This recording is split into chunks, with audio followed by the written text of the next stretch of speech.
Hello friends, welcome back to our channel. అన్నంలోకి కానీ చపాతీలోకి కానీ చాలా టేస్టీగా ఉండే ఎగ్ కర్రీ ఎలా చేసుకోవాలో ఈ వీడియోలో చూపిస్తున్నాను. చాలా టేస్టీగా ఉంటుంది. మనకి ఇది తయారు చేసుకోవడం కూడా చాలా సులువుగా తయారు చేసుకోవచ్చు. ఎవరైనా కానీ చివరి వరకు వీడియో చూడండి, ఎక్కడ స్కిప్ చేయకుండా.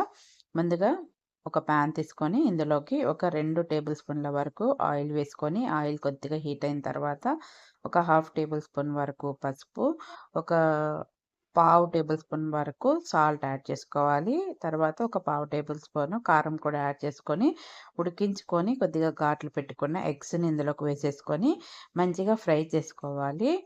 ఈడ ఎగ్స్ ఉడికించడం అయితే ఇక్కడ చూపియలేదండి, ఎందుకంటే అది అందరికీ తెలుసు కాబట్టి నేను ఎగ్స్ ఉడికియడం అయితే చూపియలేదు.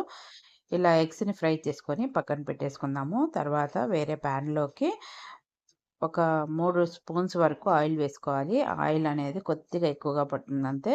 తర్వాత ఒక హాఫ్ టేబుల్ స్పూన్ వరకు జీలకర్ర, ఒక హాఫ్ టేబుల్ స్పూన్ ఆవాలు, ఒక హాఫ్ టేబుల్ స్పూన్ వరకు మెంతులు యాడ్ చేసుకోవాలి. చాలా టేస్టీగా ఉంటుంది మెంతులు యాడ్ చేసుకోవడం వల్ల.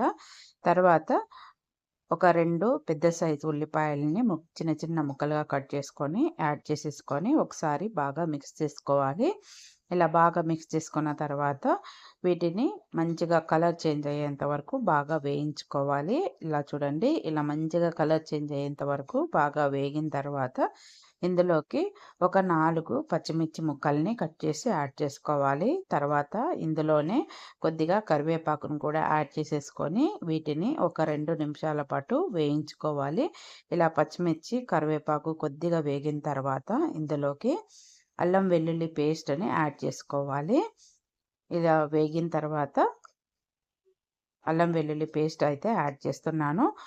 నేనిక్కడ బయట తీసుకొచ్చింది కాబట్టి నేను కొద్దిగా ఒక స్పూన్ వరకు ఫుల్‌గా యాడ్ చేస్తున్నాను. ఇంట్లోదైతే ఒక హాఫ్ టేబుల్ స్పూన్ అయినా సరిపోతుంది.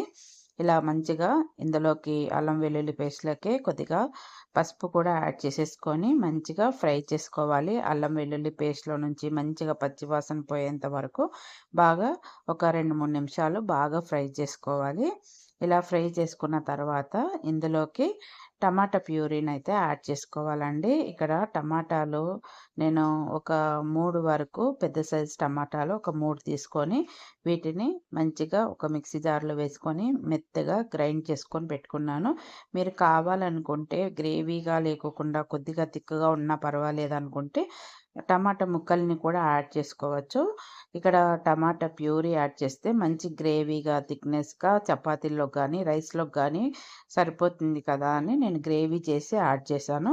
మీరు కావాలనుకుంటే టమాటా ముక్కలు కూడా యాడ్ చేసుకోవచ్చు. వీటన్నిటిని కూడా ఒకసారి బాగా కలుపుకున్న తర్వాత మూత పెట్టేసుకొని కొద్దిగా ఆయిల్ రిలీజ్ అయ్యేంత వరకు మంచిగా బాగా వేయించుకోవాలి. ఇలా వేగితేనే మనకి టేస్ట్ అనేది అద్భుతంగా ఉంటుంది. ఇప్పుడే వాటర్ అయితే యాడ్ చేయకూడదండి. తర్వాత ఇందులోకి ఒక 3 టేబుల్ స్పూన్ల వరకు అయితే నేను కారం అయితే యాడ్ చేశాను. ఇది కారం అనేది ఎక్కువగా కలర్ అనేది యాడ్ అయిపోయిందండి, అందుకనేసి ఎక్కువ రెడ్డిష్ కలర్‌గా కనిపిస్తుంది. తర్వాత ఒక 1 టేబుల్ స్పూన్ వరకు ధనియా పౌడర్‌ని అయితే యాడ్ చేసుకోవాలి. ధనియా పౌడర్ ఇందులో ఎక్కువగా యాడ్ చేసుకుంటే అంత టేస్ట్ బాగోదు. తర్వాత ఒక హాఫ్ టేబుల్ స్పూన్ వరకు వేయించిన జీలకర్ర పొడిని అయితే యాడ్ చేసుకున్నాను. ఇలా యాడ్ చేసుకున్న తర్వాత వీటన్నిటిని కూడా ఒకసారి బాగా కలిపేసుకొని ఒక 2 నిమిషాల పాటు బాగా వేయించుకోవాలి కలుపుకుంటూనే. తర్వాత ఇందులోకి ఒక పెద్ద గ్లాస్ వరకు వాటర్ అయితే యాడ్ చేశాను. మీ థిక్‌నెస్‌ని బట్టి వాటర్ కూడా ఇంకొద్దిగా యాడ్ చేసుకోవచ్చు. తర్వాత వీటన్నిటిని కూడా ఒకసారి బాగా మిక్స్ చేసేసుకోవాలి. ఇలా మిక్స్ చేసుకున్న తర్వాత ఇందులోకి సాల్ట్ అనేది యాడ్ చేసుకోవాలండి. సాల్ట్ యాడ్ చేయలేదు కదా ఇప్పటివరకు. ఇందులో సాల్ట్ అనేది యాడ్ చేసేది ఒక క్లిప్ అయితే మిస్ అయిపోయింది. ఇలా సాల్ట్ కూడా యాడ్ చేసుకున్న తర్వాత మూత పెట్టేసుకొని వీటన్నిటిని కూడా మంచిగా ఉడికించుకోవాలి. కొద్దిగా ఆయిల్ అంతా కూడా రిలీజ్ అయ్యేంత వరకు ఉడికితే సరిపోతుంది.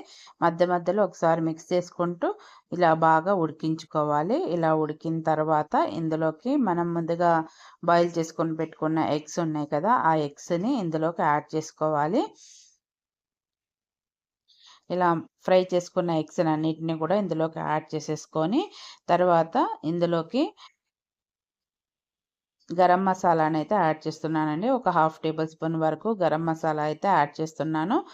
ఇక్కడ మనం కారము యూజ్ చేసాము. తర్వాత పచ్చిమిర్చి కూడా యూజ్ చేసాం గదా! గరం మసాలా కూడా యూజ్ చేస్తున్నారు. చాలా స్పైసీగా అయిపోతుంది అని అనుకుంటారేమో! కానీ అలా ఏముండదండి. మనం చివర్లో గరం మసాలా యూజ్ చేయడం వల్ల కూడా మనకి కారం అనేది అదంత స్పైసీగా అనేది ఉండదు. తర్వాత ఇందులోకి కొద్దిగా కొత్తిమీరను కూడా యాడ్ చేసుకోవాలి. ఇలా కొత్తిమీర కూడా యాడ్ చేసుకున్న తర్వాత ఒకసారి బాగా కలిపేసుకొని, ఇందులో ఒక 3 నిమిషాల పాటు ఎగ్స్‌ని కూడా ఉడికించుకుంటే, ఈ ఫ్లేవర్స్ అన్నీ కూడా ఎగ్స్‌కి పట్టి మంచి టేస్టీగా ఉంటాయి. ఎగ్స్ కూడా చాలా టేస్టీగా ఉంటుందండి. ఒకసారి తప్పకుండా ఇలా ఒకసారి ట్రై చేయండి. అందరికీ కూడా బాగా నచ్చుతది కర్రీ అనేది. ఇలా ఒకసారి బాగా కలిపేసుకొని, మూత పెట్టేసుకొని, ఒక 3 నిమిషాల పాటు ఇలా వదిలేసుకుంటే మంచిగా కర్రీ అనేది రెడీ అయిపోతుంది. వీడియో నచ్చితే లైక్ చేయండి, షేర్ చేయండి. నా ఛానల్‌ని కొత్తగా చూసే వాళ్ళైతే సబ్స్క్రైబ్ చేసుకోండి. Thank you for watching.